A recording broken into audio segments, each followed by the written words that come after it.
Hello, everybody, and welcome to episode 58 of the 40k Badcast. My name is Dan Boyd, and I am joined by the man himself, Crankshaft McLubricator. Ooh. You should have saved that one for the week I got my license. You know, I was thinking when I was coming up with your fun name this time, I was like, what am I going to poke fun at? You know, what's fun to poke fun at this time? Is it the fact that, is it your physical appearance? That's not fun. I don't want to make fun of you like that. That's mean. Is it is it the way you are? No, I don't want to do that. But is it your complete and total lack of experience with anything automotive? Now that we can have fun with. I will have you know that I was quite the mechanic when I was playing Need for Speed Underground in 2003. I remember that game. I think I heard Get Low 1,000 times the summer I played that game. Yep. And what's that one from Fat Joe that was in that? Lean Back. Lean Back. Lean Back? Yeah. Lean Back. I'd lean back in my chair, but it'd make a horrible sound right now. Yeah. Well, that's not the only horrible ambient sound that comes out of your end of the recording. I was about to say it's not the only horrible sound in our podcast. Usually it's horrible sounds for about an hour and a half, and then you can turn off the podcast feed. You sure can. But we suggest that you don't, and you listen to not just this version of the 40k Badcast, but all versions. The 57 and plus a bunch more. I don't know. We have a lot of bonus episodes. It's kind of a mess. So Campbell, in show news, important show news, we are crawling ever closer to episode 69. Yes, we are. By my count, that's about 22 weeks away. Ooh, providing everything doesn't go to hell and things stay on schedule. Yeah, that sounds about right. And do you know what happens in 22 weeks?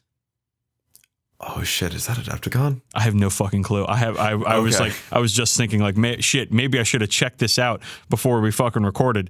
So I don't want to count that right now because we're recording. Siri, what's 22 weeks from now? It's March 2nd, 2020 at 5:14 p.m. Oh shit! Okay, so March 2nd is 22. Okay, that's like 3 weeks before Adepticon.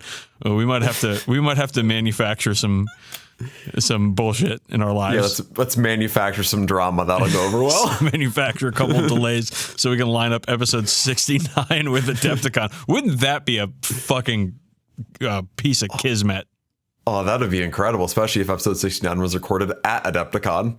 I feel like if we can line up Adepticon with episode 69, like we should like do a live show or something like that. Dude, I think if there's like a significant series of delays and it actually ends up being like episode 67 the week of Adepticon, we should still have episode 69 come out. It's not a bad idea. There's two lost episodes. Can't help it. All right. Well, let's get into it. The Aspects. You know what time it is, listeners. We're going to talk about what's on our hobby radar. And we start, as we always do, with hobby progress. I, Campbell, have made minimal hobby progress since we last recorded. Well, you've been a busy boy. I have been a busy boy. And we actually aren't recording that far from our last recording session. It's less than 2 weeks because of the way we have to finagle our schedules this time around. So I feel like I'm somewhat vindicated in that I didn't get a whole lot done. I had a big work event that took up like 4 or 5 days of my time. And then I'm house hunting also, which is, just great. It's really cool having that extra part-time job on top of your full-time job and other obligations. Yeah, and then there's Goonhammer also, which I write a weekly column for. So that's my other part-time job on top of my other part-time job on top of my other part-time job on top of this podcast. I think I regularly go into the Goonhammer section of the Goon Discord and just go, I should write something for this website. Bye. And everybody agrees with you, which is nice. It is nice. I'm glad someone out there has the poor taste to value my opinion enough to have me write something for the website, but I just need to come up with a good idea for something that I don't want to just use for a segment on this show, because that's my problem. Is if I come up with a good idea for a segment for a website, it could be something we could use in the show and have a bit more of a conversation about. Yeah, that's why I stick to a weekly Necromunda column, because it's just fun and easy, and I'm enough of a Necromunda enthusiast that it's not too hard to write. And also, like, we're not a Necromunda podcast. We're a I don't even know what we are at this point. We're just a podcast, but it's whatever. It's cool. I don't need time to do things. It's fine. No, this is why the only posts I do on Goonhammer are just pictures of things, because I could talk all day about how cool my models look, but I don't know if you've noticed this, but this isn't a visual medium we're in. Yeah. No, it's not. Yeah. Well, you're right about that. However, a new development has arisen in the saga of how Dan really wants to play Aeronautica Imperialis. My wife, my beautiful, lovely wife, bought me Aeronautica Imperialis for my birthday. I am so glad she delivered on that. She told me that you had helped out. Yes, I did. In guiding her towards that purchase. Well, she was like, oh, what does he want? I was like, okay, I know he's going to get the Raven Guard stuff for himself, but he's talking about how much he wants these stupid tiny planes and how he's like, I don't have the time to get it. I'm not going to get it. And I'm just like, okay, there's an easy one. There's a layup for me. Yeah. So thank you very much for helping her out with that. She got me the Aeronautica Imperialis box set and the Rin's World campaign book and some sick ass fucking window decals. Nice. Like for my car, they're like little kill counters. Yeah. Yeah, I'm definitely putting them on my Subaru Outback. Just wait until save me one so I could just be driving around my fucking gray Kia Soul with a orc skull on the back. I could throw one up on the windscreen of my motorcycle. Oh, you should. That would actually be kind of cool. Okay. Well, anyways, so yeah, my hobby progress is very light. I'm still working on these intercessors. They're getting close to done, and hopefully I can get them in the next done before we next record, so I can move on to his high swoopiness chapter master Kevin Shrike. What about you, man? What you been working on? Well, I finished Zarbaz's Jits from last time. Those guys came together. Honestly, they came together pretty quickly to like the 80% mark. Then it was like, oh, each of these guys has a dozen different baubles and a dozen different textures and materials, and I need to paint them all different. So there's like gold bits and jewelry and fingernails and pouches. There's a lot of little shit on those models that makes me think doing a whole army of goblins would be a pain in the ass. So I'm glad I just painted that like 9 or so. So I painted them. Can I interject real quick? Oh, yeah. You definitely stole my idea I had in my head for how I wanted to paint those goblins. Oh, no. So congratulations on that, I suppose. Just do it upside down. Just to have a purple bottom of the robe and a black top of the robe. There you go. I could, but now I'm going to have to do something different, Campbell. So thank you for doing that for me on this group of things that I might never paint. You're very welcome. Okay. Please continue. I moved on to the Victrix Honor Guard after that. I've had them built for fucking ever because I got them for Christmas, and I think I built them in like March or April, and I just have not gotten to them because they're so dense and tight, and there's so many like I couldn't build them in sub-assemblies save for just leaving the backpack off just because of how tight their pose was. Like I was hoping the shields would be separate, but they're not. They're like integrated onto the cape. Unless you have a saw and feel very careful about sawing some very expensive models, it's going to be a tough thing to do. And also they've got joins on the backs of their capes, which sucks a lot. So cape joints are the worst. Yeah, I didn't want to paint over, or I didn't want to paint and then like gap fill after that. So I don't know. I did my best gap filling with plastic glue and paint before I even started painting them, but I was able to get through them relatively quickly. Ooh. I thought they'd take a long time, but the cloaks didn't take me very long because I figured out that Lamian medium is the fucking business. I've actually never used Lamian medium. Oh, dude, whenever you have some capes to do, just use that to thin the paint down. It ends up being way more consistent when you thin it with water. Ooh. And doesn't like pool and shore as much as what it does with water. Okay. And just gradually mixing in like a little bit more paint, a little bit more lime medium on layer after layer after layer. Let me build up a very nice transition on the capes. It's not like Den of Imagination airbrush smooth, but it is pretty smooth and it looks great on the tabletop. I'll have to pick some up then. Mm-hmm. So I also I had a spare Dark Imperium Lieutenant, and I found the rules for a chapter champion in the Ultramarines Codex supplement, which is basically a 55-point cruise missile. Oh, so I have built chapter champion Brigatian Gladio. God damn it. And I started working on him over the course of the last few days. So I really love, like, I gave him kind of like a fighting game sort of pose using the swords and the old Ultramarines accessory sprue and like the helmet from that sprue too. And he's coming up pretty well so far. Okay. And for the last of my hobby progress, I switched to a daylight bulb for my painting lamp. Yeah, you didn't have a Daylight bulb? No, I had that like typical yellow shitty bulb that came with my IKEA work lamp. And I don't know how it took me this long to switch to one. This colors look good.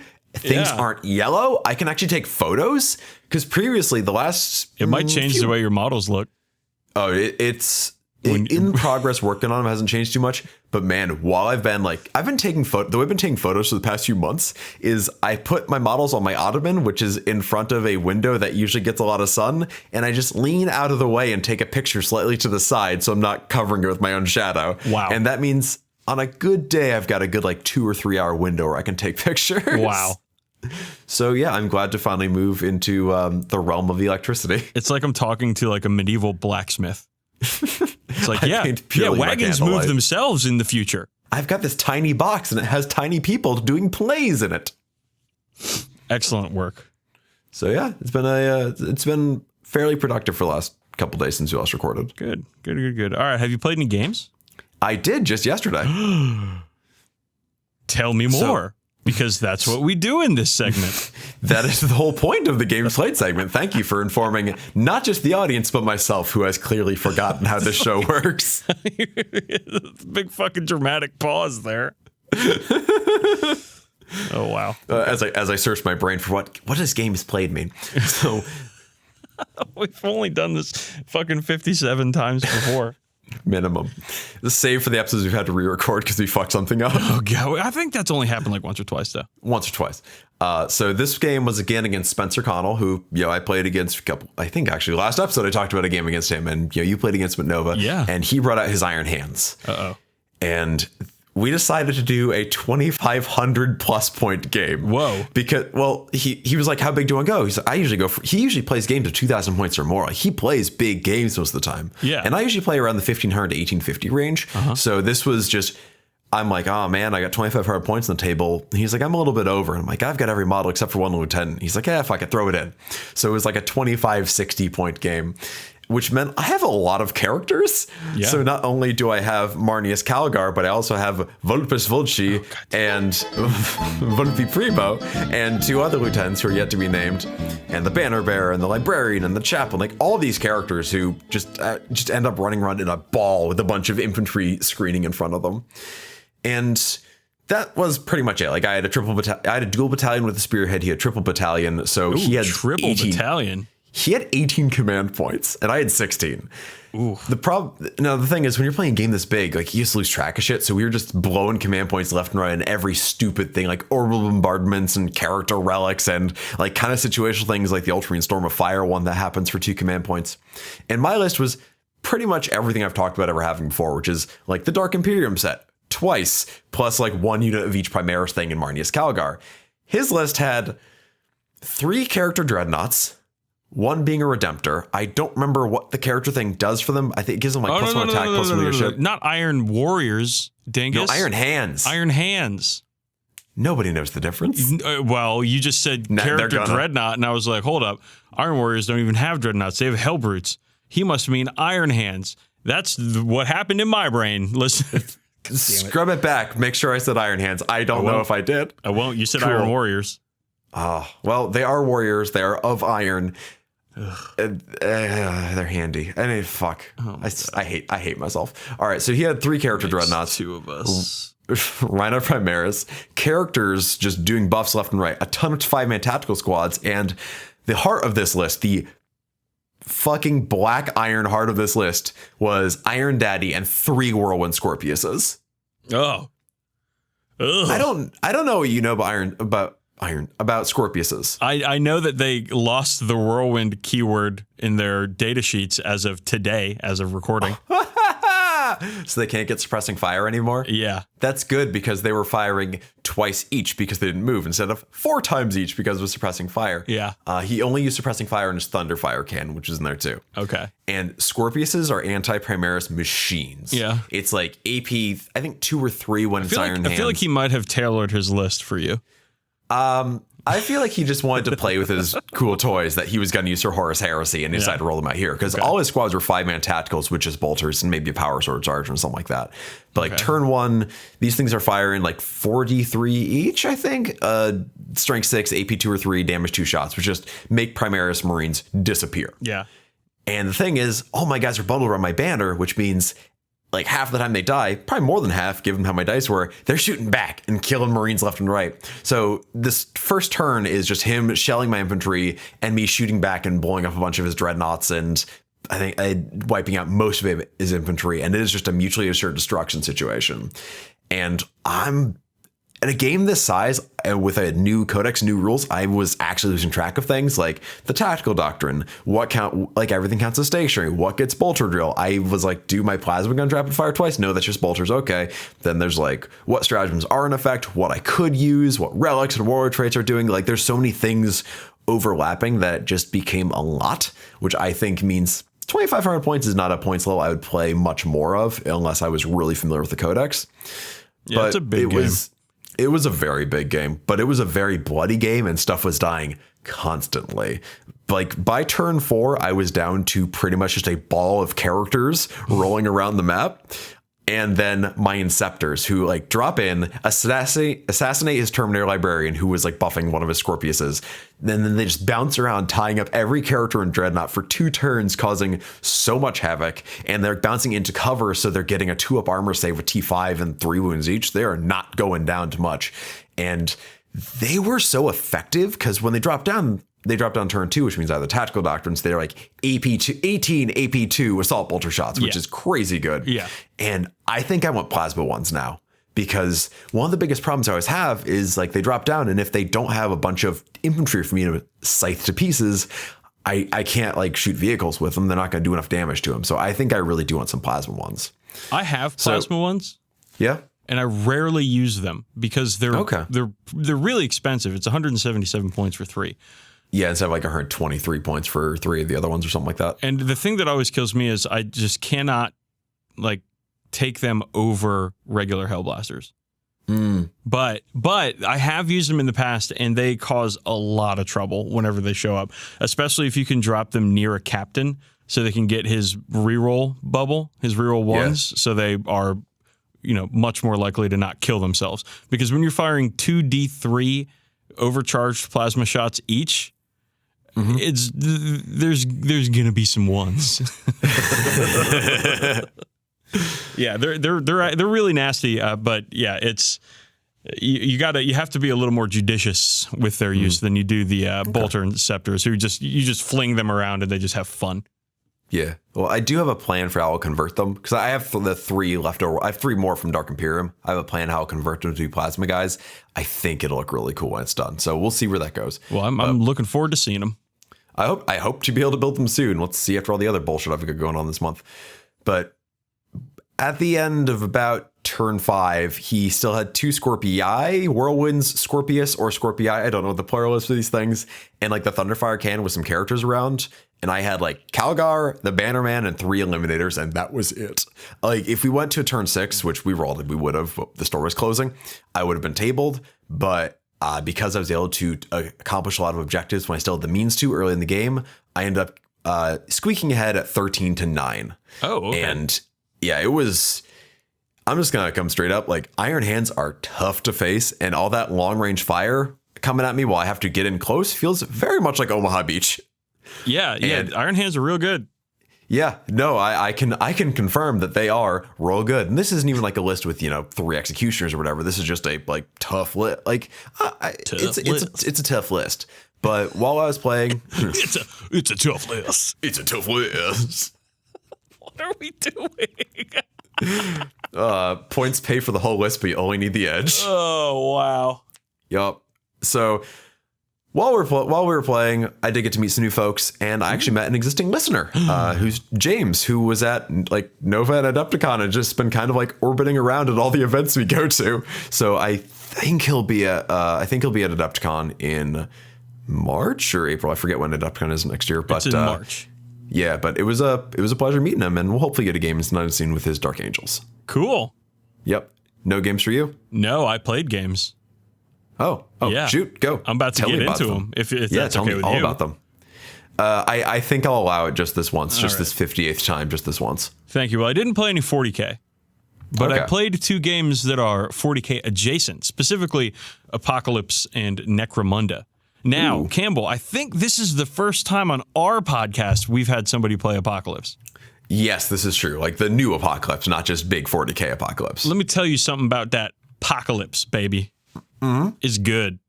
Yeah? It's real good. It's a ton of fun. So our friend Alfredo and I met up at Huzzah Hobbies out in Sterling, VA, and we got in a 200 power level point game, which is roughly 4,000 points aside, which a lot of points, a lot of power levels. That is. But in Apocalypse, man, stuff dies quickly and often, and Apocalypse is a ton of fun.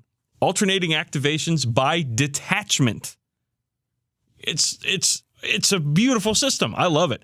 So I had a ton of fun playing Alfredo. I had a battalion with 3 intercessor squads. I had a supreme. So what you can do is you take a core detachment, and for every core detachment, you can take 3 auxiliary detachments. So I took one naked battalion of just 3 intercessor squads. No characters or nothing. Then it took 3 Supreme Command detachments, one with 3 Marine characters, a Libby, a Lieutenant, and a Captain, and the Astraeus. And then I took a Supreme Command of 3 Tank Commanders and a Baneblade, and then I took another Supreme Command of 3 more Tank Commanders and a Shadow Sword. Jesus. I was like, man, I want to play this game, but I don't want to deal with infantry. And I didn't. So this turned out to be a very good move on my part because I had a whole lot of guns there, Crumbo. Yeah. Lot of guns.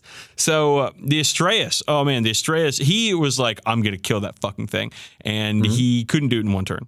And he had a lot of jets. He had a Wraith Knight. He had all sorts of Eldar bullshit. But he couldn't kill it in one turn because it has like 5 wounds and a 4-up save, which is actually huge in Apocalypse, the 4-up So save. yeah, saves are usually on like the half them in D12s too. So Yeah, they're not. and they're like, most of them are like 6-ups. So it's tough to save stuff. Stuff goes down really easily. It also has void shields. So you remove a blast marker, a damage marker from the tank at the beginning of the damage phase every turn, starting with small blast, and then you can take large blast. So it reduces the damage it takes just because. So yeah, it rules. Characters don't really do a whole lot in Apocalypse though. Like the captain and lieutenant were helpful at letting my Astraeus reroll 1s and hits and wounds, but the librarian can only do stuff if I happen to draw psychic powers that it can cast. So it's sort of like, and when they get into combat, because they don't have any shooting guns, they just have combat weapons in Apocalypse. They get in combat, they just don't do anything. We had this big slap fight of like the Avatar and a couple of autarchs and my Space Marine characters just standing there for 2 whole turns, not killing each other. So it was like, all right, characters, cool. Not cool in Apocalypse, which is fine. It's a totally different flavor game. I thought they would do more, but they did not do anything. Kind of a bummer because I still want I don't want it to become Hero Hammer Apocalypse, but I still want your Space Marine captains, your Chaos Lords, like the big dramatis personae sort of characters should still have a bit of an effect. Well, I'm fine with it. It's a different game and it's a different. I think the big effects should be stuff like the Astraeus or the super heavy tanks or the Titans or whatever. I think that should be the real focus for Apocalypse, and they are. But one thing that I was very happy about, Demolisher cannons, super good in Apocalypse. Cool, so there's one game they're good in right now. We'll get to that in a minute, my friend. I'll turn you on to a couple little facts here. All right. So Demolisher Cannon is really good. They do extra damage every time they hit. They are tank commanders are real fucking good in this game, dude. I did not realize just how good they would be. The Baneblade and the Shadow Sword didn't do all that much. The Baneblade got shot a whole lot, but didn't die. I think it has like 4 wounds. He got it down to 1, but it just kept making saves and stuff with it. And I could tell Alfredo was like, come on. But the way Apocalypse works is your guns, you have strength against personnel, strength against tanks. You're not comparing strength to toughness against anything. Your guns just wound on a whatever it's supposed to be. So it's cool, man. It's a great system, and it goes quickly. We played a 4,000 point game or 200 power level game in about 3 hours. That's incredible. Yeah, and. Well, during the game, I kind of forgot there were objectives. And I, murked pretty much everything he had, and I had pretty much everything still left on the table at the end of it, but he had objectives and I didn't. The result of the game, 3-3, a tie. Oh, wow. 3 points to 3 points. Like the worst football game you could imagine. So yeah, APOC I don't know how high scoring APOC is supposed to be, though. I don't know either. Yeah. I'll try to find out. How about that? APOC is a ton of fun, and I can't wait to do it again. And I never want to play another game of large 40k now that I've moved on to a better game of large 40k. So that means like 40k and Age of Sigmar are the only full like I go, you go games GW has now. Everything else is alternating activations. Blood Bowl is I go, you go. Whole team? Oh, yeah, because, and you can like fumble and then there's the switch over and all stuff. Okay. Yes. Okay. Yes. Okay. So almost there. We're almost to all specialist games are alternating activation. I don't know how they would change Blood Bowl for that, but maybe that'll come sometime in the future. Yeah, maybe Blitz Bowl is like that. I don't know. But Blood Bowl is also using, revised rules from 20 years ago. So yeah, it's an old game. All right. So my second game I played a game of Work Ramunda, my favorite thing to do at work. Against my friend Scott and his brand new Gene Stealer Cult gang. Oh, cool. First time I'd ever played Gene Stealer Cults, and buddy, they are not to be fucked with. I believe it. So they have some really nasty tricks, and the nastiest of all is the Psychic Familiar. So what this does is you can just buy them at gang creation for champions and leaders in the Gene Stealer Cult gang. And what they do is if you are hit by an attack, you do a willpower check for the character, the fighter, not the familiar, but the fighter. And if it passes, you're not hit by that attack. Oh. So a Gene Stealer Cult leader comes in with a willpower of, I believe, 5. So you have to roll a 5 or higher on 2 dice every time he's hit by an attack, and it just doesn't hit him. That's incredible. It's extremely fucking powerful. And then you might think to yourself, well, hey, shithead, just kill the familiar. The familiar's got a 3-up invulnerable save.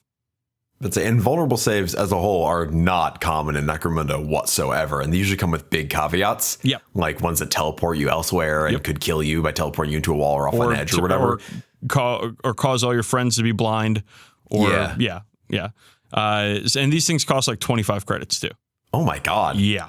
It is broken as fuck. So I learned the hard way that you need to put a lot of shots on a Gene Stealer Cult character, one of these fuckers, if they're going to be any good.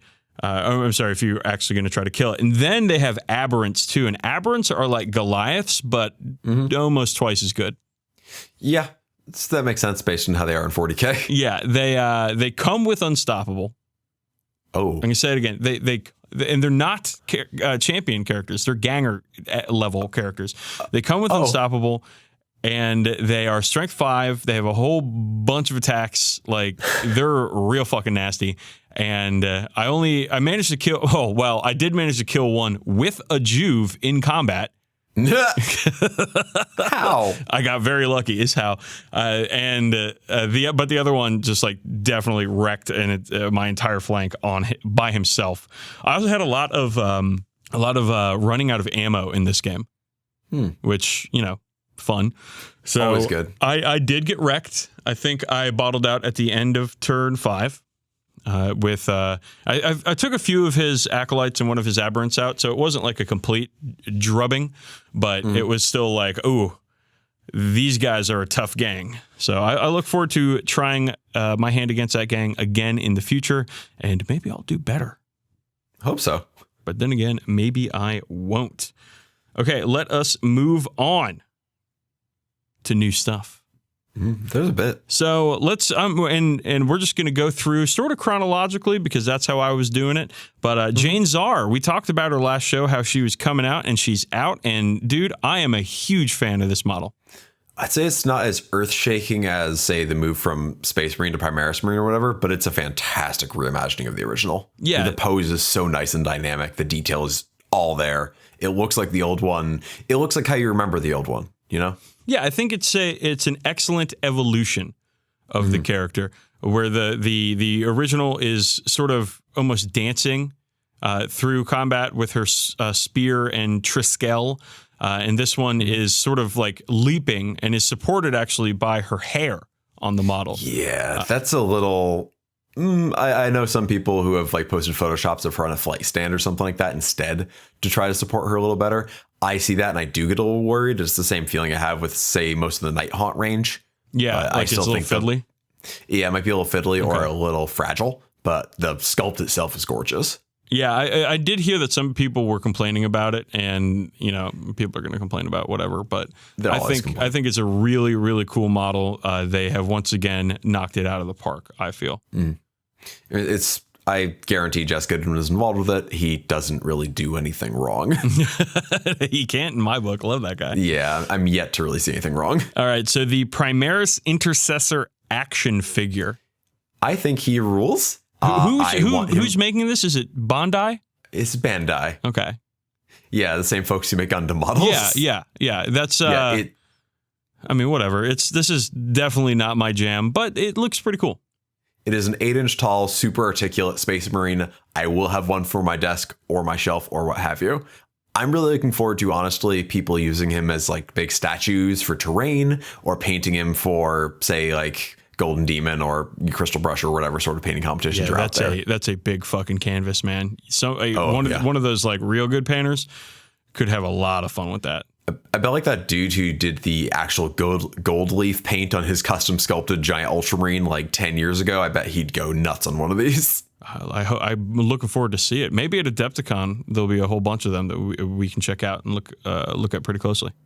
Hope so. And I'm betting there'll be other paint schemes and other Primaris Space Marine action figures. Like this is the first, but I doubt it'll be the last. Okay, so the September FAQ or the September update happened. And this one wasn't much of anything. It was more of like, all right, game's going good. See you guys after Adepticon, or see you guys in chapter approved in December.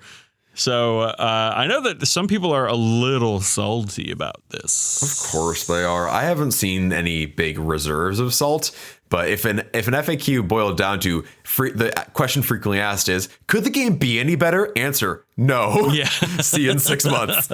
Yeah, I haven't read it, I'll be honest. So I teased it earlier, but Demolishers are now better. They have been just buffed to flat D6 shots instead of their D3 to D6 nonsense that was going on.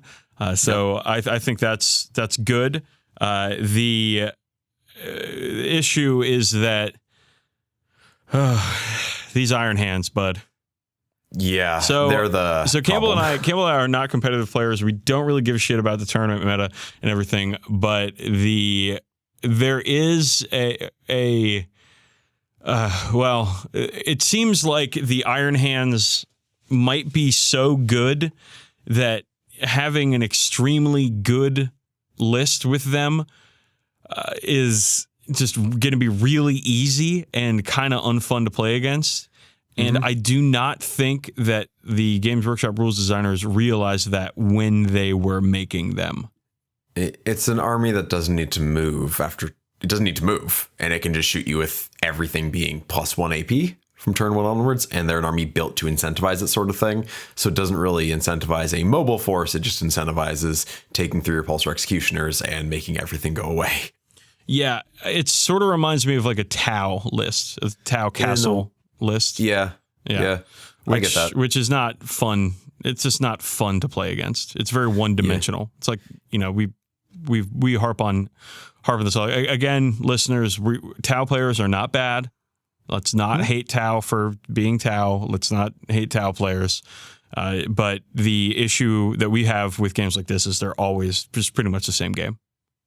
Yeah, because like my game against Spencer was a very different list than what you'd usually see as far as like the super competitive sort of stuff. And while it was tough, it was still sort of like I could still fight it. If he had like 3 Repulsor Executioners in it, as again, I've heard a lot of Iron Hands players like wringing their hands about with malicious glee. I don't know what I could have done about it. I could have maybe killed one.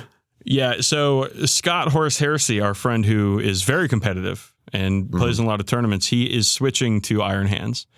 And he is doing the triple Repulsor Executioner list with Papa Daddy and the Iron Stone and all the bullshit. And that's going to be a very, very tough list to deal with. So he'll do well, though, and he'll be happy doing it. So good for him, I suppose. Yeah, I definitely don't look forward to running into that at the next event I go to because I just fucking know I will. Like, I'm going to roll up to the fucking friendly at Adepticon, and it's going to be like 2 games against Rep-X Repulsor Executioners, and I'm just going to be like, well, fuck this, and fuck this stupid event. Here's the thing. Those are both going to be games where I'm going to come over to your table and I'll be like, how's it going? You know, so look at me and just knowingly shake your head without saying a word. And I'll be like, cool. I'm going to go back. I'm bringing these beers back to my opponent who is playing an orc army. That's a total blast to play against. See you later. This is what happens at the Adepticon friendly. You have great games that I never do. The system works. Maybe one day. Anyways, let's move on. So the new Warhammer Underpants gang got not gang, but I guess Warband got not released, but some pictures came out, and they're ghouls. Yeah, the Grimwatch, and I think they're ghouls. They're probably the best ghoul models that have ever been, but they're still just ghouls to me. Yeah, the ghoul models really haven't changed much over the years, have they? Yeah. I have nothing against them. I think they look great as like a horde of slavering little monsters, and you can do a lot of cool conversions with them. But I don't really see them as like characters, you know. I see them as like mindless little thralls. Like if it was a vampire and a bunch of like shitty ghouls, that'd be one thing, but it's just a bunch of ghouls and a ghoul standing up more and one ghoul wearing a skeleton, and I like that guy. That's one thing I don't really, you know, have too much of a horse in the fight as far as far I'm glad we're keeping that joke going. The fucking horse fight. I don't really have much of a horse in that fight because like I don't play Warhammer Underpants and I don't play Age of Sigmar. So, you know, whatever. But I think one of the big design mistakes they did with the Age of Sigmar thing is like they got rid of the kind of old world vampire aesthetic. Like the Vlad von Karstein shit is just so fucking cool. Yeah. And like that whole like I don't know how they port that over to Age of Sigmar, but that specifically is so cool, and it's just missing from the Flesh Eater courts, I believe they're called. Yes. Where I know that that's like what Bretonnians became. They're like they think they're like noble knights or whatever, and that's cool, whatever. But it's not represented on the tabletop in any way.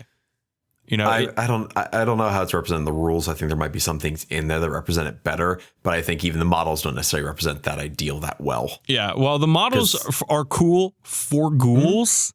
Like you hold them up against anything else, specifically within the ranks of death, the you know, whatever faction in Age of Sigmar, like where you've got the ghosts. And then you have the bony boys coming up soon. Like you compare, and then just the regular skeletons too. Yeah, if you did the regular skeleton gang for Warhammer Underpants, which I think is fantastic.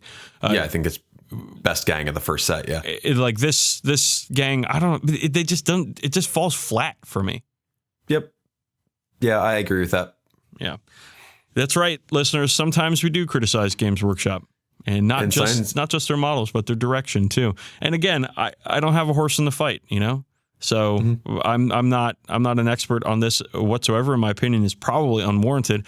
But it just seems like a missed opportunity to do some really cool stuff and keep the whole like old world vampire and old world undead thing going. And I'm sure they had their reasons as why doing it, but I just. Like it's the least interesting part of death in Age of Sigmar to me is the crypt boy whatevers. Yeah, well, I'm sure they'll get to the vampire sort of thing at some point. They still have classic skeletons as like a pretty regular force in the game. But speaking of unwarranted opinions, let's talk about the lizard men for Blood Bowl. Oh my God. Okay. So, okay. I like the models. One, I think they look great.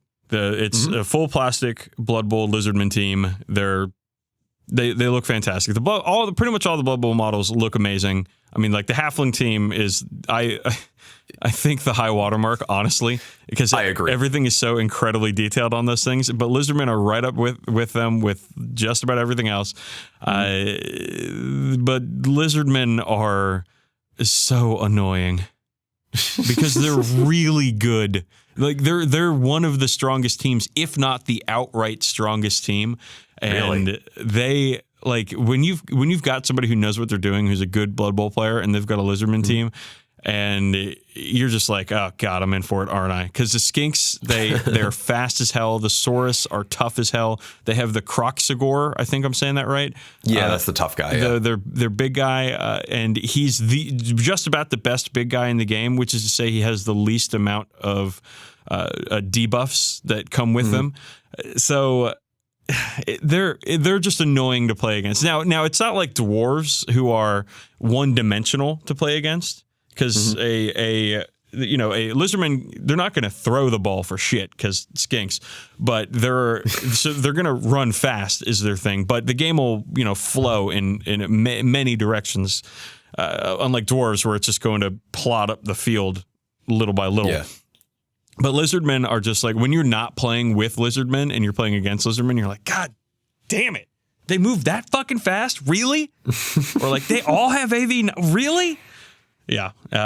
And especially when you get into like later terms in a campaign or a league rather, like Blood Bowl at high team value, like, above 1800 team value, it kind of loses any strategery. It's just like you've all got like these massively pumped up characters who just, murder everything in front of them. And I happen to choose this skill. You happen to choose this skill. And it's a really good matchup for me or a really good matchup for you. And then, Lizardmen at high team value are just insufferably good to play against. So I'm very looking forward to, just like in 40k, how we will only play other Primaris Marine armies for the rest of our lives. I look forward to only playing Lizardman teams forever when I play Blood Bowl now. I'm happy to hear it. Yeah. Well, and again, the models look great. They're doing a great job, and I love any Blood Bowl content to come out because it's a great game that everybody should get into and enjoy. So yeah, if you are looking to start Blood Bowl, listeners, here's a tip: go grab some lizards and win some games.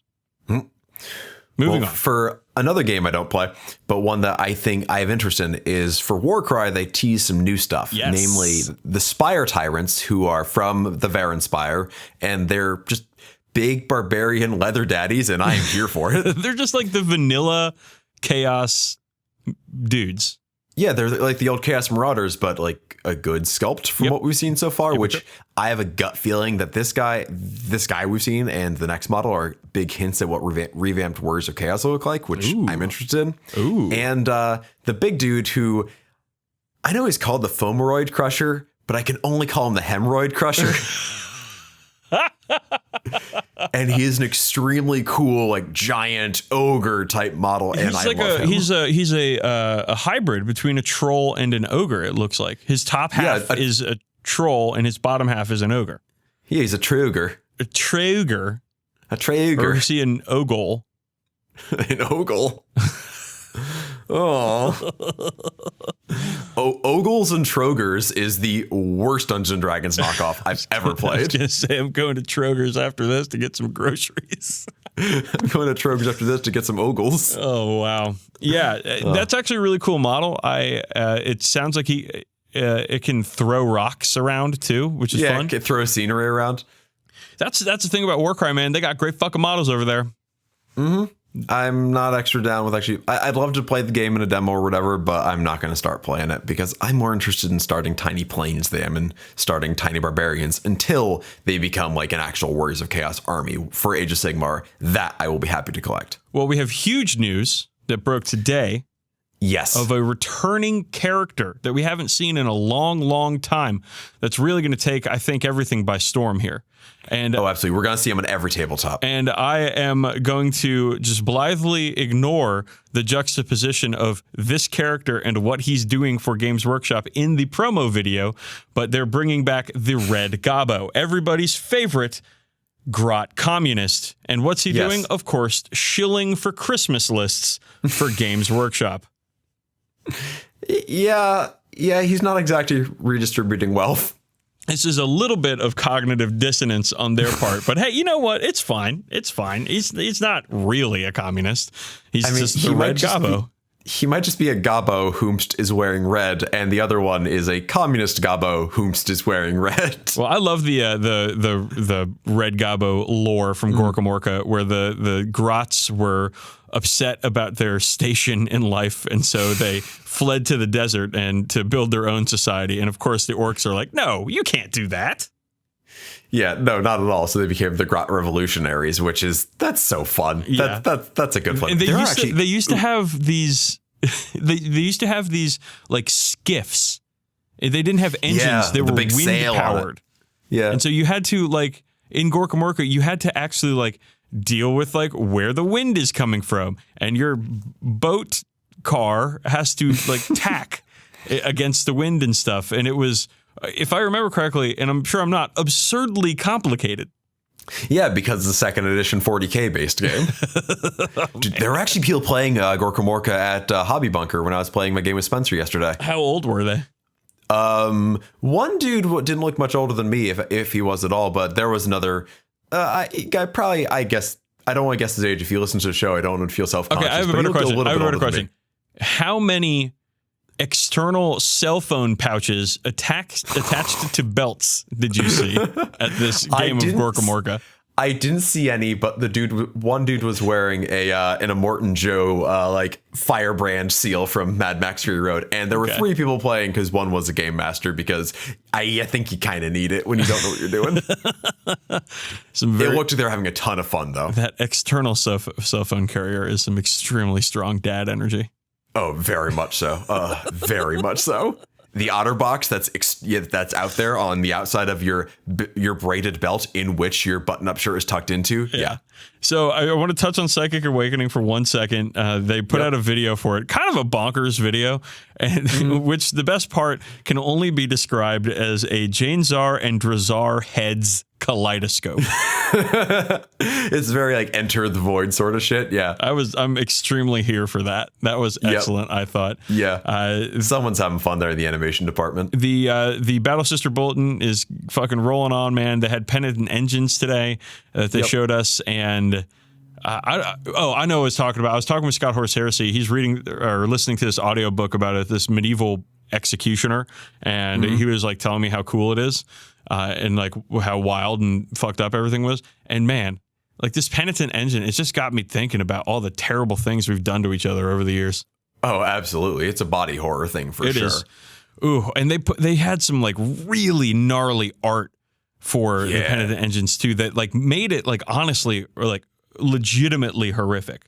Well, it should be horrifying. It should be frightening. It's one of those things where it's like, oh yeah, or the Imperium aren't really the good guys, capital G, on both of those. They're just kind of humanity. Yeah.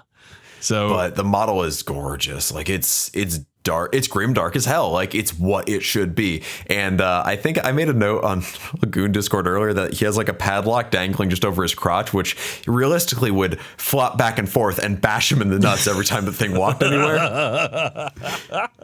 So if you want to imagine the future, imagine a padlock sack tapping a guy's crotch forever. For eternity. Yeah. And then finally, the last thing they did was they showed us pictures of the new Drazar, the Master of Blades model. And buddy, does he have a lot of horns coming out of that helmet. Oh, yeah, he's a bad dude. I think he's got about 6. That's how you know he's a bad guy. He's the baddest of the guys. No, it's another good model, but they shrikefied him a little bit and perched him. Somebody called it a battle cockatiel, which I think was a very... I'm sorry? a battle cockatiel. I heard you. I just didn't understand you. It's like they're perched up on a thing. Okay. Yeah, like that's like the new thing for characters. I don't like it on Shrike. I don't like it on Drazar. Like you can have them like on a little bit of scenery, but you can't go nuts with the fucking scenery. Now the Drazar scenery is better because it actually got detail on it, unlike the Shrike scenery, which is just a fucking jersey wall. Yeah, there's a lot more to it, and it tells more of a story. So yeah, I do like the model itself, but again, the battle cockatiel pose, not great. And I don't fucking remember who said that, but genius, excellent work. All right, well that's it for new stuff. Let's move on to where we make the call, and we're fucking doing it, Campbell. All right, just get your shit ready. All right, no, get ready to get serious. Are you ready? I'm ready. I'm ready to be serious. My serious face is officially on. You're fucking around, but this is gonna blow your fucking top. All right, here we go. Okay. From Eric Beers via email. What is the correct color to paint your base rims, and why is it black? Campbell, motherfucker. Okay. If you're framing a base is a frame, like it is like the frame for a painting. Yeah. If your painting is mostly black and you frame it black, it's just going to look like a blob on your wall. If your painting is black and you matte it white, then frame it black, it looks nice. If your painting is black and then you give it a white frame, it looks nice. Or a green frame or a brown frame, whatever frame you want to fucking give it. A black frame, or a black base room in this case, works on most things.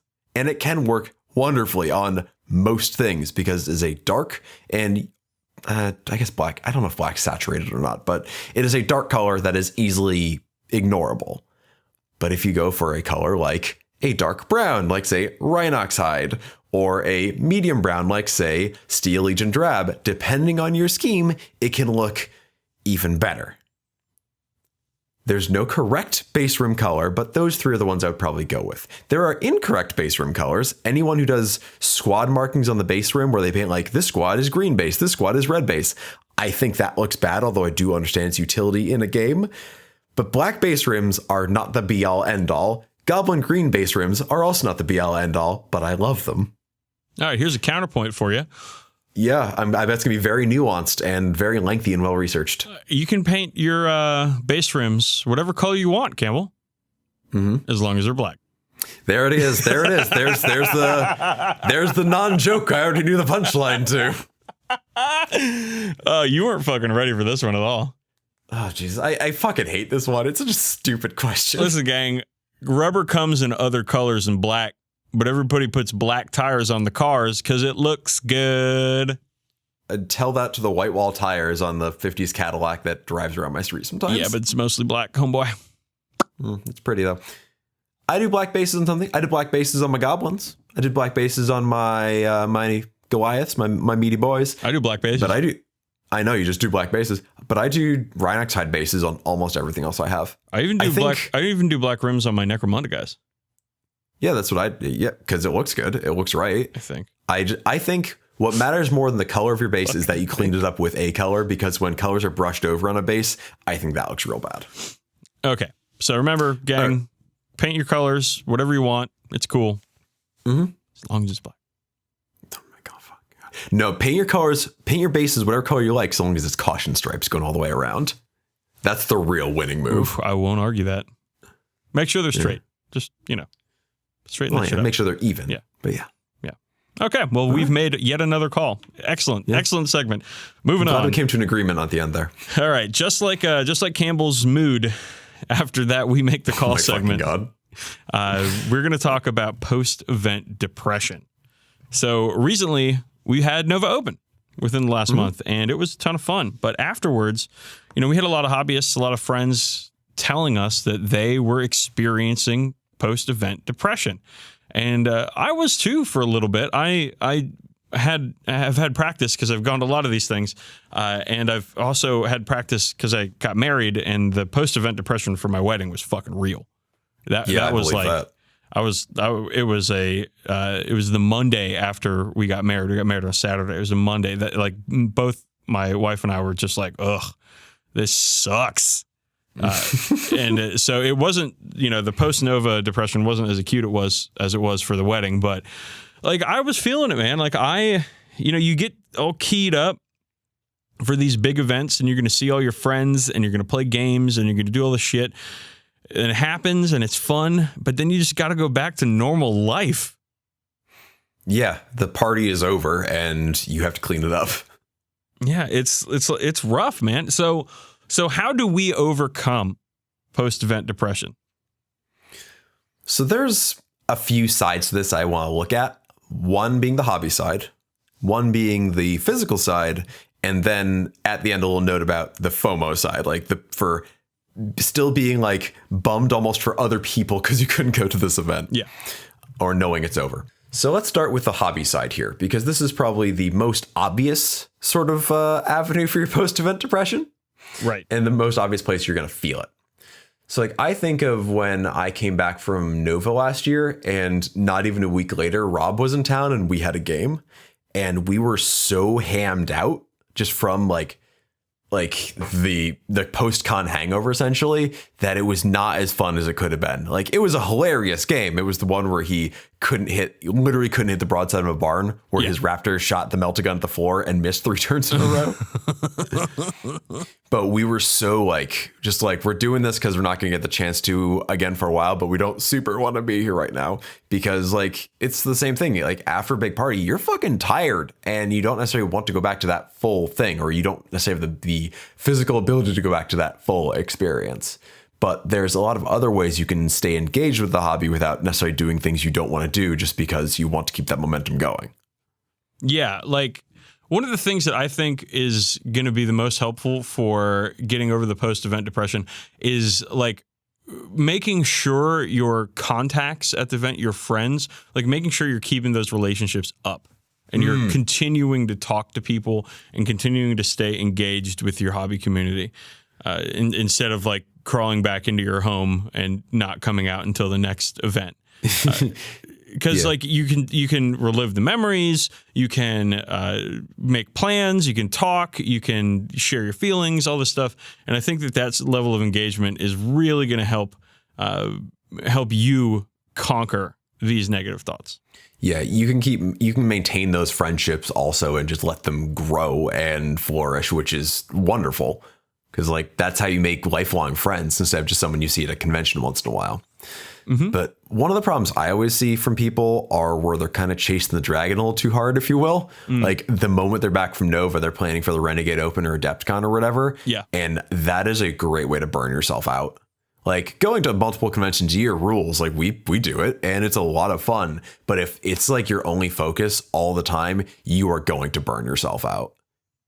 Well, actually, I'm not so sure about that. I actually think that giving yourself a goal and plenty of time to work for it is a good thing. And I think what helped me out right after Nova is I managed to get a good amount of work done on a few intercessors and like spend some quality time just painting and chilling and that made me feel good, and it kindled, not necessarily rekindled, but it definitely kept my hobby enthusiasm up.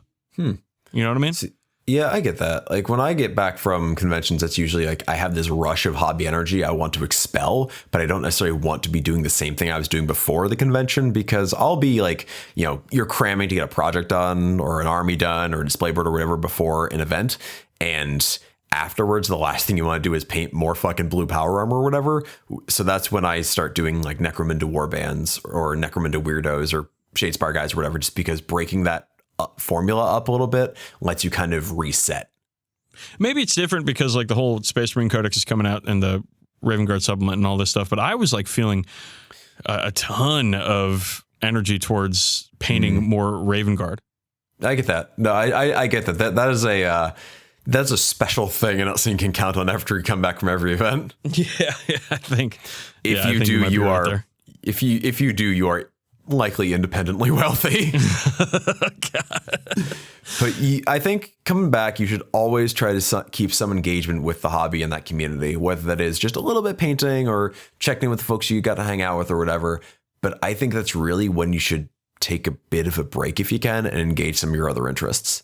Yeah, I think that's a good idea. Like over at Goonhammer, a bunch of the Nova stuff all wrapped up in the same way. And it was like, who knew that the road to Nova was the friends we made along the way or whatever. Like, and it's important to share your hobby with somebody and share your energy for the hobby with somebody. And so I really think, like, even if you take a step back and you're not painting or you're not playing any games or whatever, just being there and talking to people, I think, is probably the best way to do it, to get over it. Because like we said, like, it's the friends we made along the way is like the reason why these cons are so great.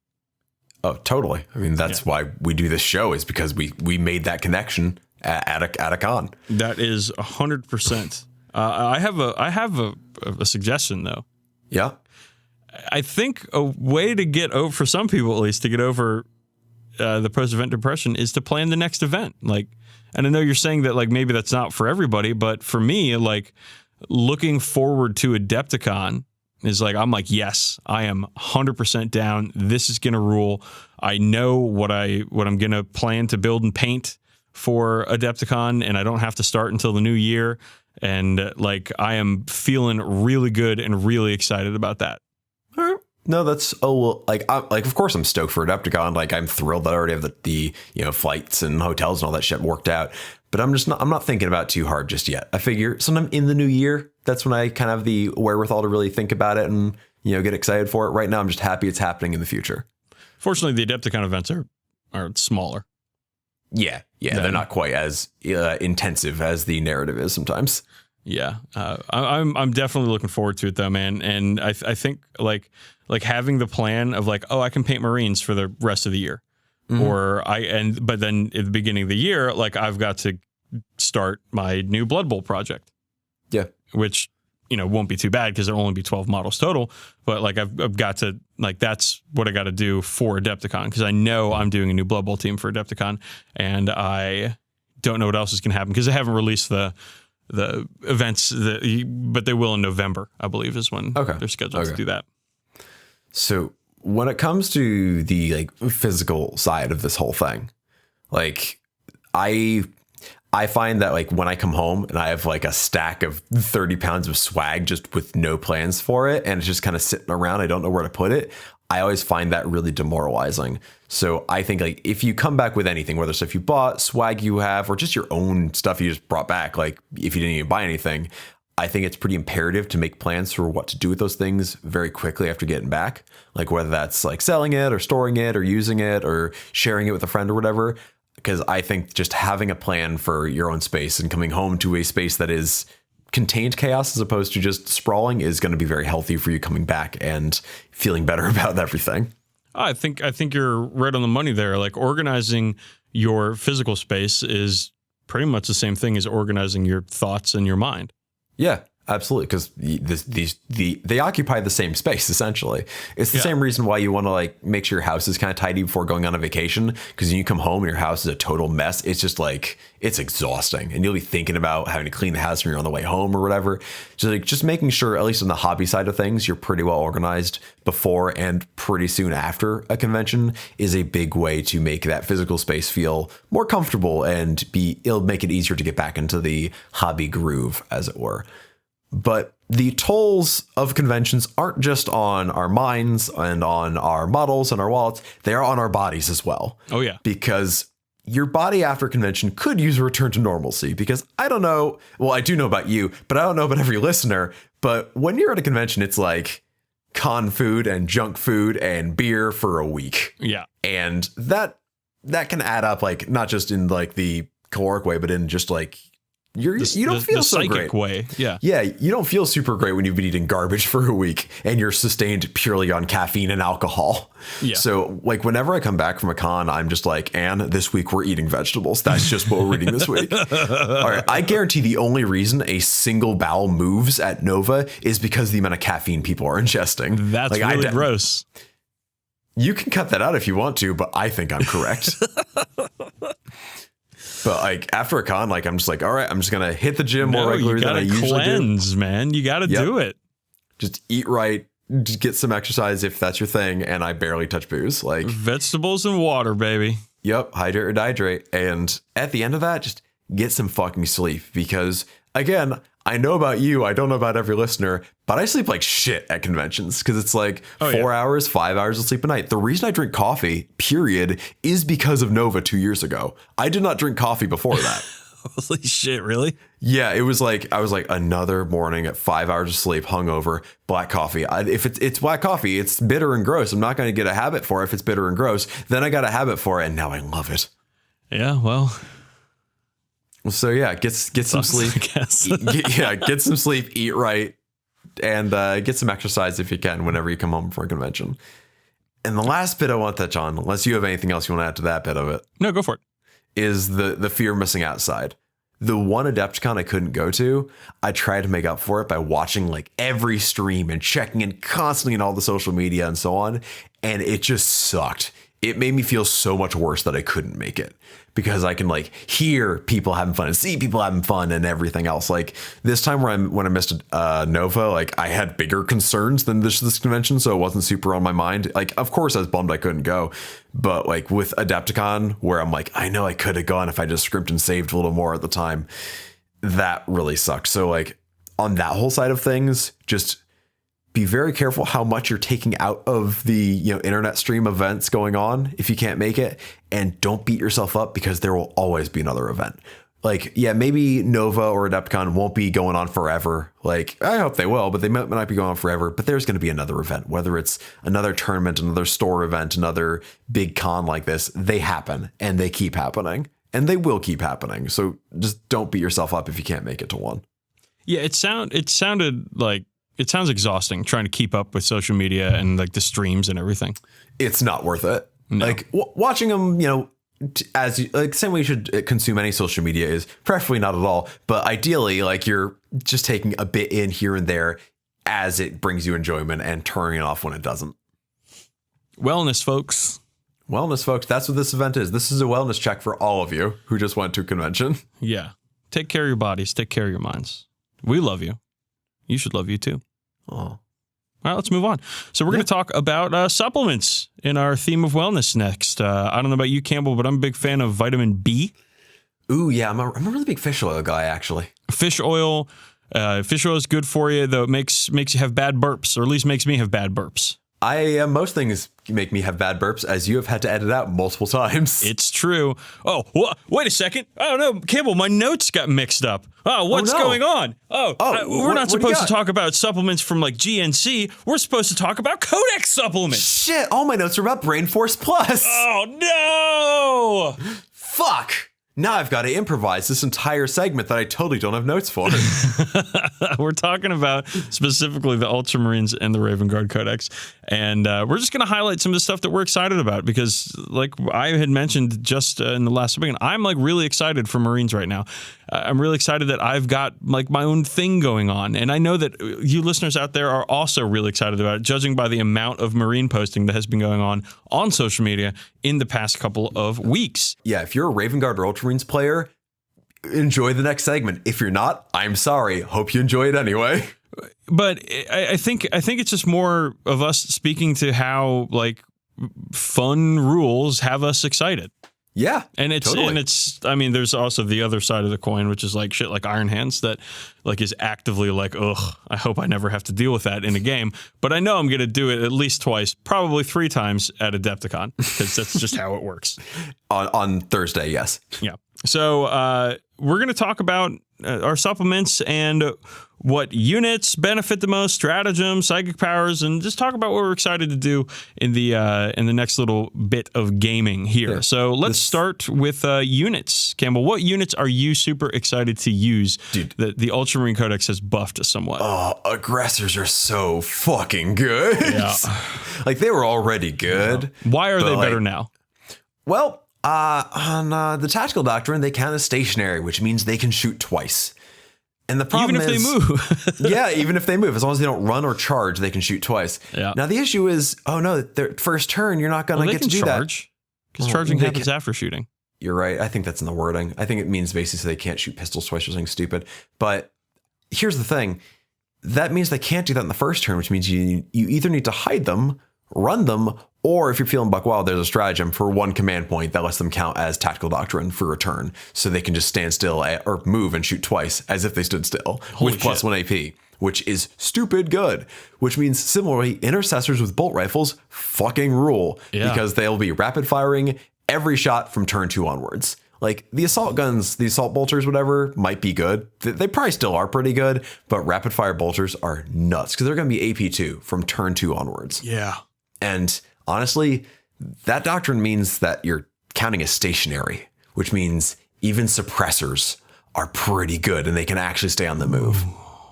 And also, like I said earlier, AP2 Inceptors, which is like 18 AP2 bolter shots. Forget about it. Like whatever you're shooting at is going to go away, provided it's not a vehicle, I guess. Dude, that's a really good ability. And also, when we get to relics later, there's a bit of crossover there that makes some of them really silly. Okay, yeah. Well, in a similar vein, I'm also excited about intercessors, but not rapid fire intercessors, specifically Stalker intercessors, because the Raven Guard's chapter doctrine, or whatever they call it, is also in the tactical doctrine. Raven Guard get +1 to hit and +1 to wound against characters.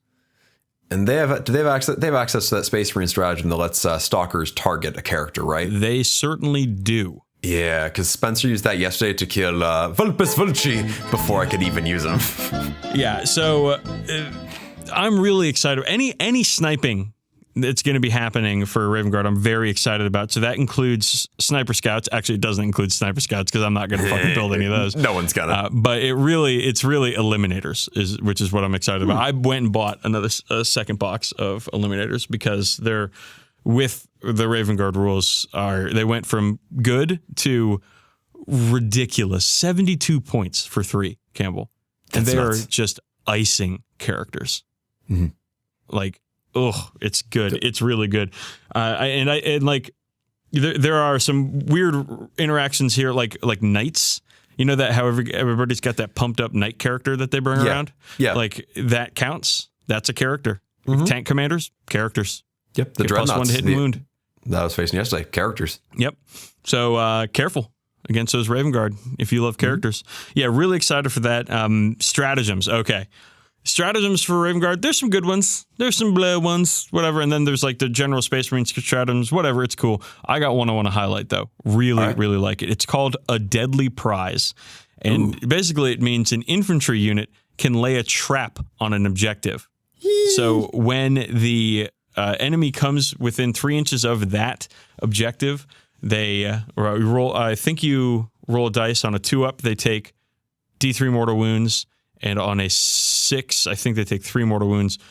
And it's not the same as the Haywire Mine that the Incursors have. It's a little bit different, but still, you can be like, oh, you want this objective? Well, you're gonna have to deal with an explosion for it.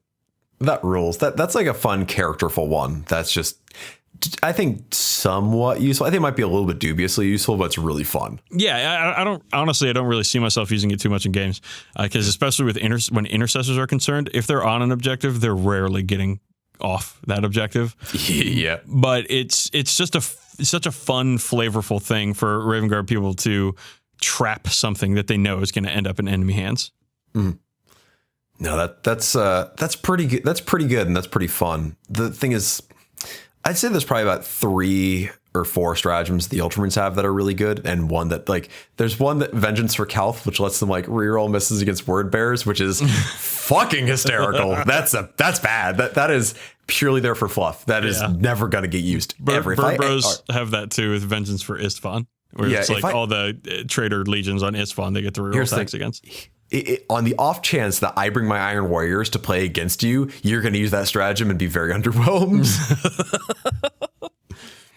So the Ultramarines have some really good ones. Like they have Rapid Redeployment, which lets you redeploy 3 units for 2 command points, which is stupid. Like that's a fun way to really you can bamboozle somebody with that if you're a smarter player than I am. Yeah.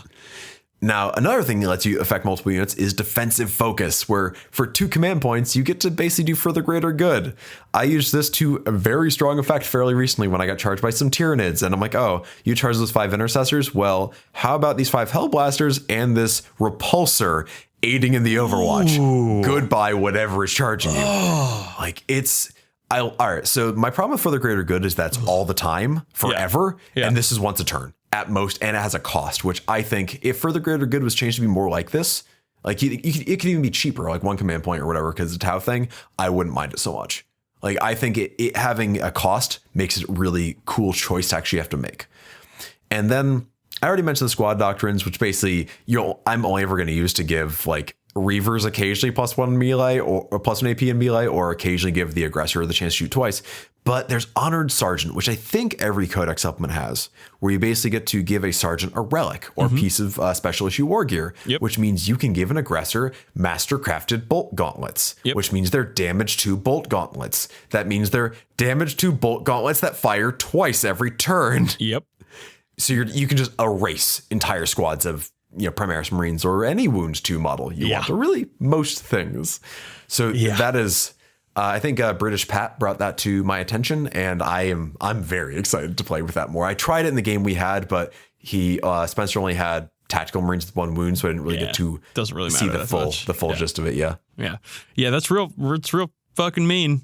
It is really mean. Here's the thing. It's mean, but it's also very funny and very fragile. Like it's just aggressors are pretty durable, but at the end of the day, they're just 3 infantry models or 6 infantry models if you feel really spendy. All right, so let's move on to psychic powers. So what are Ultramarines? What is the Ultramarine psychic power called? Like civic planneromancy? Romanomancy. It's the Indominus doctrine, I think. The Indominus? Man, they're running out of shit that call shit, aren't they? Well, they already had the whole crusade about it. Yeah. So I think the Ultramarines ones are kind of on the weaker side. I'll be wholly honest. Like they have Psychic Shackles, which is Tenebrous Curse, but worse. But it works on flying units. So it just has their movement characteristic. It doesn't actually just make them move slower, so you can't crash planes with it. Which if you could, that would be a very fun edge case. But being able to slow down a unit with fly, it's all right. But Scryer's Gaze is good. Basically, every turn I'm using Scryer's Gaze and Smite, because Scryer's Gaze lets you generate a command point on a roll of a 7. Just a free CP. Or you can give a unit a command point reroll with it. Oh. So you can be like, but the thing is, that reroll is its own thing. So let's say you have like a unit with 2, let's say a twin link glass cannon on a dreadnought or whatever, and you shoot something, you can use 1 reroll from Scryer's Gaze and 1 reroll from just your command point reroll if you really want to like make those las can shots clutch. But the thing is, because it can generate 1 command point or give you a reroll, it's got amazing utility. Like there's no reason not to use it every turn. That's really good. Yeah, that is a good power. I can't speak for anything else in the Indominus doctrine. Nothing else really excites me. That is really good. Yeah, it's good. It's good. All right, so what about your fucking grimdark goth magic? What about your fucking Wizard Academy shit? It's called Umbramancy. Yeah, it is. Yeah, it is. And there are 2 that I want to talk about here. One is called Shadow Step, and that can take a Raven Guard character and basically have them deep strike. Like pull them off the board and then put them back on the board 9 inches away from enemy units. Teleports behind you. Nothing personnel, kid. Pretty much. A lot of people are talking about using that with a chaplain with the litany that buffs charge distances around it. So he could come in and then have that litany off, and then he and anybody else get +2 to charge. Okay. Yeah. All right. That's cool. Which is that's. I mean, it's not bullshit. It's pretty good. It's little. It's not nothing. It requires a few moving parts to make it happen, but yeah, that's pretty good. But you can also redeploy a necessary character wherever you need them.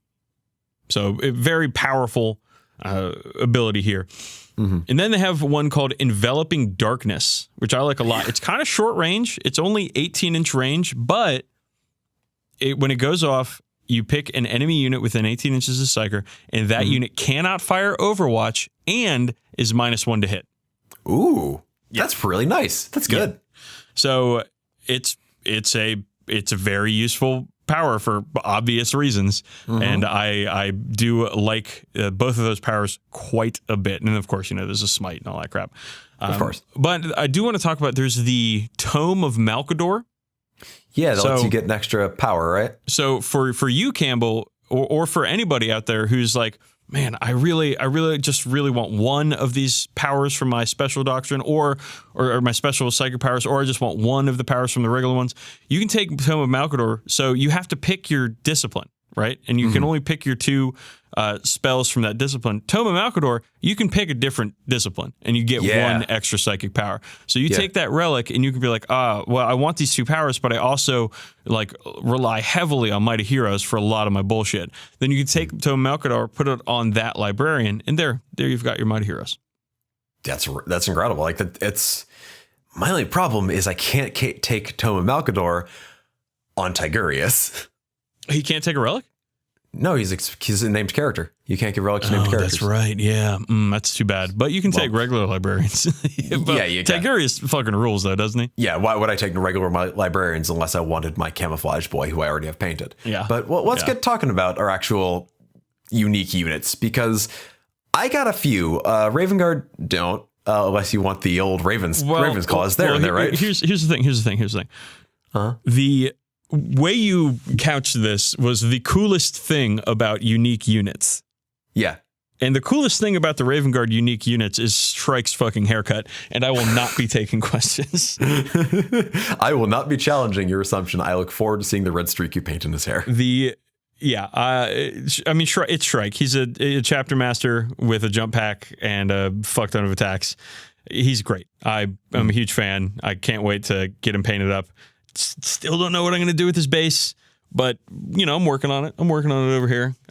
So as far as unique units go, that's really it. Now you get a bajillion unique units because you're the special boys. Yeah, we are the special boys. And like there's even rules for fucking Tyranid hunters in here, which is cool. I don't think they're very useful, but it's cool they're in there. But like I already talked about Tigurius. He can cast 3 powers. He's got +1 to deny and cast and can reroll shit. He also can just give a -1 to be hit on a friendly unit near him, just innately. It's not even a power. Oh, that's really good. He's an incredible support character. That's really fucking good. Yeah, like you don't want him up front, but he's an incredible support character. And he can cast another power that makes it so like he's -1 to hit too. Like he's a good support character. But Chaplain Cassius is too, because he's the only chaplain who can recite 2 litanies. And he's also tough as hell. I just wish his model was, I wish he was Primaris sized. Really, that's it. Well, there's the Death Watch version of Cassius. Yeah, and Alfredo used, I think Alfredo used the bits from him to make his regular Primaris Chaplain like look all ultra red out, and it looks dope as hell. Yeah. But yeah, he's cool, and like I actually like his original model to a degree. It's just very flat. But yeah, the Death Watch Overkill one is super cool.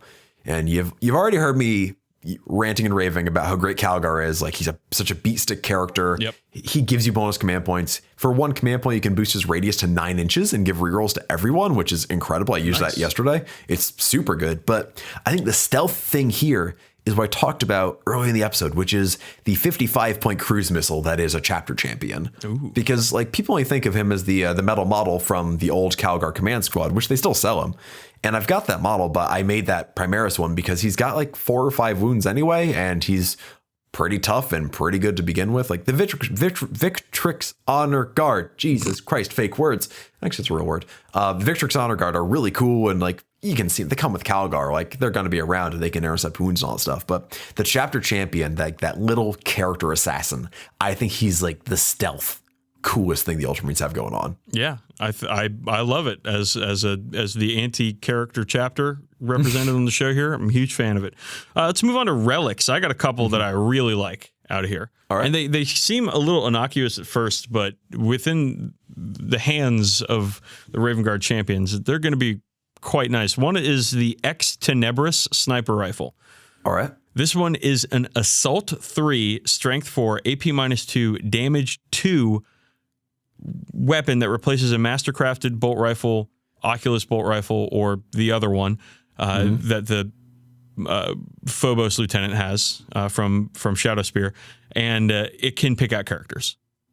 I mean, it's a 3x 360 no scope rifle. Yeah, it's a 3-shot sniper rifle with damage 2. That rules. With 36-inch range. That's assault. So, in the tactical doctrine, when Raven Guard are extra good against characters, it gains its bonus to AP. Yeah, that's nasty. Yeah, so I am I mean, Shrike is up next because obviously, but after that, I've got the 500 store anniversary lieutenant is going to be painted next after Shrike because he's got the mastercrafted stalker, and it's just it's also +1 to hit for whatever reason. Oh, of course it is. So why not? Yeah. It sounds like you're meant to give it to Lieutenant, so he's hitting on 2s anyway, yeah. Yeah, it's really, really strong for Raven Guard, and it's just another thing that will help merc characters. And another one I'm excited about is the Oppressor's End, which that's a good name. Which, get this, it's a relic combat knife.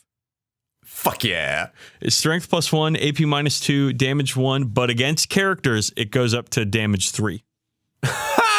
So there's only a couple of characters who can use this thing. It's the Phobos Lieutenant, the new one, and I think the Phobos Captain are the only characters with combat knives.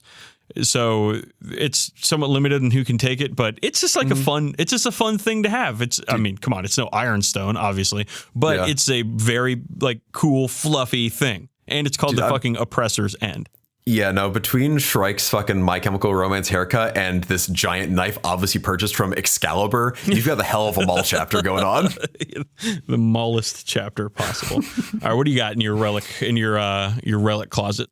All right, like we still got the Sanctic Halo, which is a 3-up invulnerable and ability to deny psychic power from the old codex, which is just always a good choice if you have that's Gravis pretty Captain. good.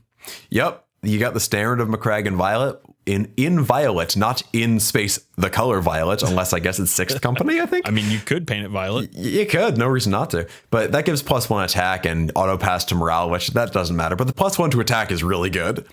And it's cool they have the Helm of Censure in there because it gives you like bonuses for that character to beat up other Marines and Chaos Marines. But it's a cool touch to Aeonid Thiel from the Horus Heresy books. And I like that they've just kept this dude's hat around for 10,000 years. But I really want to give honorable mention to the Vengeance of Ultramar because it's a rapid fire force Stormbolter, which means what? Yeah, it rerolls wounds and it's always firing 8 times from turn 2 onwards. It's just a fucking like every single turn. I will never use this thing because it's Stormbolter only. So I'm only Primaris Marine, so I'm not going to take like a Terminator character. But it is just a hilarious gun that shoots 8 fucking times. It's rapid fire 4 with reroll wounds. If you have a Terminator captain, oh yeah, it's amazing. Oh my god, that's so good. Yeah, it doesn't have an AP bonus. It's only damage 1, but it's shooting 8 fucking times. Well, in really funny. In the tactical doctrine, it'll be AP -1. It will be AP 1. But yeah, I don't think I'm ever gonna take it, but it made me laugh so hard when I read the rules for it. Yeah. Oh, I want it. I don't have any Terminator fucking captains, but that would. Right. Ugh. A friend of mine had a Nerf gun that had like 8 barrels, and that's what I'm picturing. Hell yeah. Yeah, and each one was on like a different little peg or whatever. Yeah, that's what I'm picturing. Fuck yeah. I'm a big fan of that. All right, so let's talk a little bit about the fun details in the codex that have got us going. They're pretty skinny, so there's not a whole lot of new stuff in there. But for the Raven Guard, I really liked how they detailed all of the companies. Yeah, I was going to say the same thing for the Ultramarines. There isn't a lot of literature on Raven Guard chapter organization out there. As one of the first founding chapters, they have, I think, some of the least written about them. Yeah, unless you're going deep into Horus Heresy source books, you're not going to get a whole lot about them. Yeah, so it was really cool to see that. And then they focus big time on stamping out tyranny in the galaxy. So it seems like that the Raven Guard are specifically like they're like the Robin Hood characters. You know, they're striking from the shadows, melting back into the forest, protecting the people by getting rid of the tyrants, and then they're melting away. And I think that's really cool. Yeah, I really liked the thing. Each company got a page, and you got to see the banner. Like we've seen the banners for Ultramarines. We've seen like all 10 banners. I don't think they've shown them for any other chapter really, aside from maybe like Dark Angels and Blood Angels. But like this is the first time I've ever read like dedicated fluff about like the 9th Company and 8th Company. Like it's cool. Yeah. Like you get to actually get some stories about what these companies are like and what the chapter culture is like. I did like how in the 10th Company, where most chapters have all their Phobos Marines. Like a lot of them are like elevated to full Marine status, but they're just like, we're going to stay in the 10th and just have Phobos armor and do Phobos shit. Yeah, I like that it does kind of have that bit of a hand wave for like, oh, we've got more than 10 squads now. What do we do? It's like, okay, they're seconded from the 10th company. Don't worry about it. This is why the transfer sheet for the Ultramarines has like squad markings up to 20. So I have like squad 13 is my Hellblasters because of course it is. Fuck yeah. I'd say another deal, like there's a lot of, there's not a ton of new art. Like there's a little bit, but it's mostly like recolored older art, which I'm fine with. I'm cool they've been doing that. But I like the dude in the cover of the Ultramarines book looks like Josh Brolin. Yeah. Oh, the guy on the cover of the Raven Guard, he's got like the fucking long hair, but the super high and tight on the sides, but long hair on top. Yeah. And 1,000-yard stare. And I was like, oh, he's creepy. Yeah, he's definitely seen this guy at concerts. Yeah, this guy has been to at least one Sisters of Mercy concert, yeah. Yeah. There's some good art in the Raven Guard book, too, but a couple new ones of, like, Shrike and stuff, but nothing too great. There's, like, the book cover from the Gilliman novel in this one, which is, like, it's cool. It's in, like, it's a good piece of art. It's on a big, page and all that stuff, but there's not a whole ton of new art. Well, listeners, we want to hear what you're excited about, too, and it's not just about us. So get at us, contact at 40kbadcast.com. If you think we missed anything, if there's some really cool stuff happening in our codex that we don't know about, which is probably the case, we'd love to hear about it. We'd love to hear what has got you excited about, like White Scars or not even Space Marines. If there's some about like the new Tau drone rules, or I guess not new, but how they have changed over the September update here, and how that's got you excited, or whatever else. Feel free to get at us. We want to hear it. I know that we've got a couple of listeners out there who have been showing us on Twitter their projects. We got Andrew, who's been showing us his new Marine project, which is like bone and turquoise and purple and looks really, really nice. And I'm definitely looking forward to seeing more of that stuff. So Andrew, why don't you speed it up a little bit for us, please? Take your time. Your stuff looks dope. But yeah, please get at us. We'd love to hear from you. Now, let's move on, Campbell, to our marquee segment where we attempt to divine whether or not whatever sludge you've regurgitated onto our communal table is in fact, I'm saying fact too much, or fan fiction. Well, before we get going, I did get a note from a friend of ours and a listener, Ian Burke, who wanted to chime in about Impactor and his whole crew from the last episode, because it turns out there are some very good comics that Impactor is in. He still sucks in them, but he recommended them to me. So I think it's Transformers Saga of the Wreckers. So that's apparently a good comic book. So there's a recommendation for you. I only recently learned that there's like decades of Transformer comics. Oh, there are. And there's the Transformers versus G.I. Joe comics from the last couple of years are incredible. They're insane. They're super fun to read.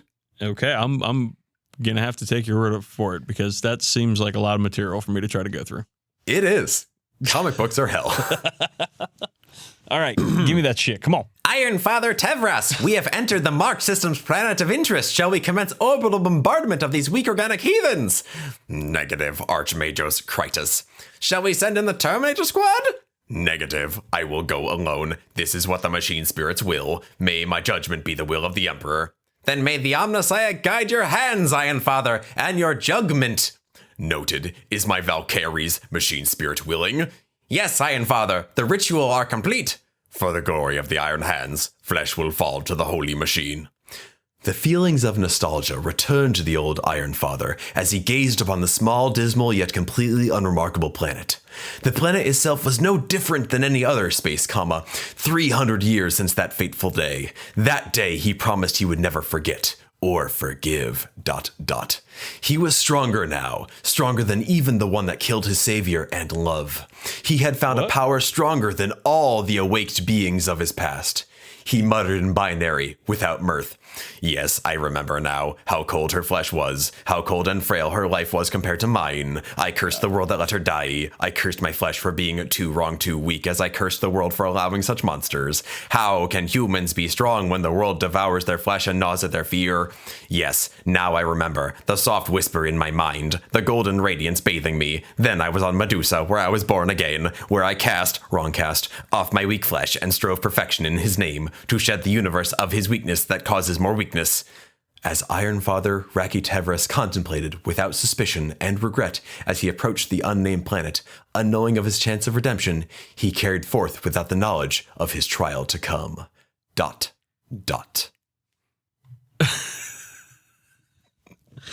Okay. Well, see, I want to say like the first minute of that tonally was like very Games Workshop fiction. Mm-hmm. But then you said the word love. And we all know that there is no room for love in Warhammer 40,000. No, so that love cannot bloom on the battlefield. Because of that, Campbell, it's fan fiction. You were correct. The story is Primal Destroyer by Archspace Majos Vetus. And do you want to guess what the Primal Destroyer is? Is it love? It's love. Oh, man. Did you ever watch that movie Interstellar? I didn't. Okay, well, I'm going to stop then. Okay, cool. let's start the process of getting the fuck out of here. And we got some plugs. First up, we have a Patreon, and on that Patreon, you can find our brand new episode where we forced each other to listen to terrible albums from bands we love and then review the highlights or lowlights of said Mostly albums. those. And we dropped it today onto your feeds, and it is a wild one, y'all. I'll say, if you thought there were enough bad poop jokes in this episode, wait till you listen to the bonus episode. Oh, buddy, it is lit, as they say. But that's on the feeds for all of our Patreon supporters. So, go join them and check that one out because it's a good one. We also have shirts that we sell at shop.spreadshirt.com/40k Badcast. I am currently wearing a Team Anime shirt. You heard it here first. Dan's officially on Team Anime. We got him, guys. We got him. He's 655 episodes into Fairy Tail and loving it. What? How many? 655? I think they're up to that by now. Oh, that sounds awful. It is awful. It Campbell's, never ends. Campbell's like, it is. It is. I love it. It's terrible. I hate it. All right. Well, you can buy some shirts. You can be like me and wear your Team Anime shirt to work. And I actually got complimented on it. Oh, I'm glad. My friend Taylor was like, "Hey, that's the coolest Badcast shirt I've seen you wear yet." And I was like, I thought he was gonna... my mouth said, "Oh, thanks, man." My brain said, "God damn it." I thought he was going to say, that's the coolest anime-related shirt I've ever seen. It very well It's all might. downhill from here. Don't trip over that bar. See, the problem is the true Team Anime shirt would have been a silkscreen button-down shirt. Yeah, well, those are expensive. They are expensive, and I don't think Spreadshirt makes them. Spreadshirt makes them. Anyways, we are on social media also. Twitter is awful, but we're there. I am at DB_sleazy. He is at Brother SRM, and we tweet about all sorts of stuff. What have you been tweeting about there, fella? Five-finger death punch, you know how terrible they are. Yeah. They're terrible. I'm going back. I go back to that well very often because it is a well far deeper than any of their lyrical content. Okay, wowzers. All right. Campbell, you're also on Tumblr where you post pictures of all sorts of things. I do, and I've been pretty up to date with it too. So that's cam2d.tumblr.com. I'm there. Ultramarines are there. Check them out. You can also reach us, as previously mentioned in the episode, at our email address. It is contact@40kbadcast.com. We want to hear from you. We've gotten a lot of emails recently. We've been answering them. They are, it always brightens my day to see the alert come on my phone here to tell us that we got an email in the Badcast inbox, because I just love engaging with our listeners. Absolutely. I love being engaged to every single one of our listeners. We're getting married. All of us at once. All of us together in a giant celebration in a pool. Yeah, we're all going to fit in one. It's a kiddie pool. It's a kiddie pool. There's not that many of you. Okay, whatever. Who cares? And then finally, you can read words that we've written on the wonderful website goonhammer.com. I have a weekly Necromunda column. We just put out our skills guide a week before that. I put out the guide to House Orlok, which y'all might be familiar with me and my Orlok history here. And Campbell, you have contributed to a few articles in there, including your Road to Nova series. So go over to Goonhammer. It is quickly becoming the best source for Warhammer news, tactics, and hobby on the internet. Yep. And I will be contributing more coming up soon because one of these Necromondays is going to be about Goliaths, and Big Chungus is going to get his due. I actually think you should probably talk to Jules about that because I think next week might be Goliath and I'm out of town, so I won't be able to help write. Me too. Cool. Cool. Great.